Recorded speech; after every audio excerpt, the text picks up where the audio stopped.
Assalamu alaikum, dear students. Today we are going to discuss the lecture number.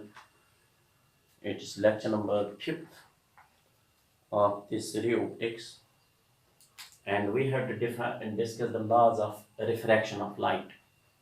इससे पहले हमने refraction को discuss किया था, रिफ्रैक्टिव इंडेक्स को डिफाइन किया था. तो आज जो हमारा टॉपिक है that is laws of refraction. हमने रिफ्लेक्शन पढ़ा है. तो पहला लॉ जो रिफ्रैक्शन का है दैट इज द इंसिडेंट रे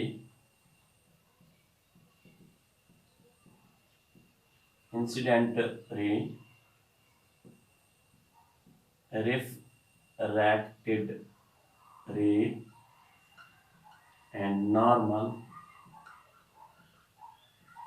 lie at the same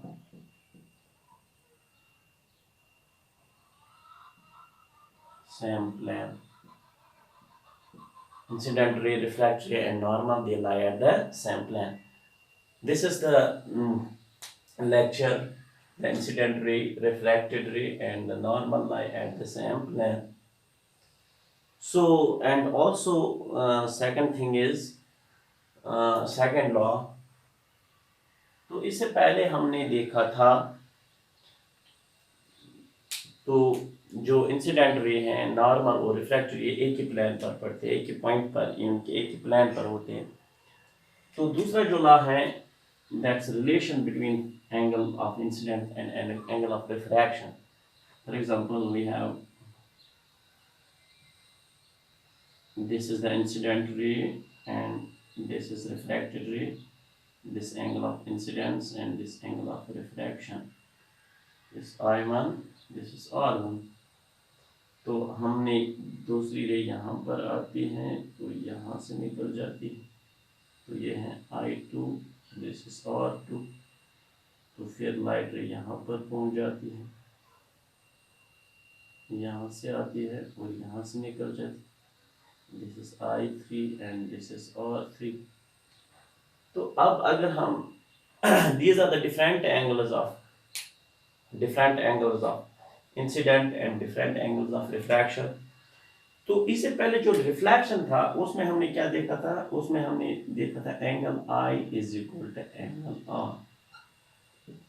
तो angle of incidence is equal to angle of reflection in the reflection of light. तो बहुत सारी कोशिश हुई कि हम इन जैसे angle I is equal angle I पता चलता है और कभी पता चलता है. बहुत सारी कोशिश हुई कि इन angle of incidence and angle of refraction के दरमियान भी कोई रिलेशन ऐसी हो जिससे हमें पता चले कि एंगल आई पता चले तो एंगल आर का भी पता चल सकता है. तो बहुत सर्च के बाद ये एक रिलेशन आई जो जिसको हम स्नेल्स लॉ कहते हैं, जो स्नेल ने दिए हैं, जिसको हम स्नेल्स लॉ कहते हैं. तो वो आई स्नेल्स लॉ. तो इसने देखा कि इसने कहा sine of I divide by sine of R is constant. तो बहुत सारी रिसर्च के बाद ये रिलेशन सामने आई Snell's law that is ratio of sine of angle of incidence to the sine of angle of refraction that's equal to constant. इसका मतलब ये हुआ sin of I1 divided by sin of R1 is equal to sin of I2 divided by sin of R2 is equal to sin of I3 divided by sin of R3 that's equal to constant.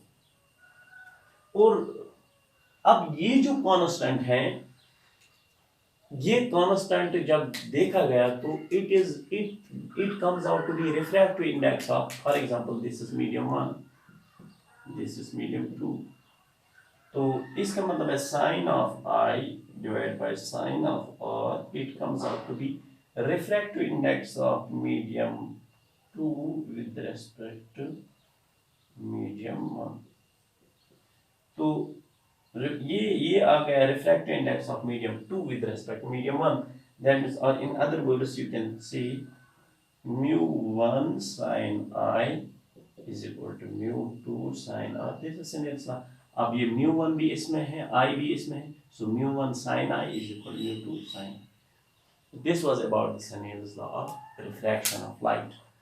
तो these were the law. पहला आपने देखा the incident ray and normal and refracted ray they lie on the same plane. दूसरी जो आपने देखी that is the ratio of sin of I to the sin of R is constant, or sin of I1 divided by R1 sin I2 to R2 sin I3 that's constant, or sin I by R that's mu1 sin I is equal to sin R.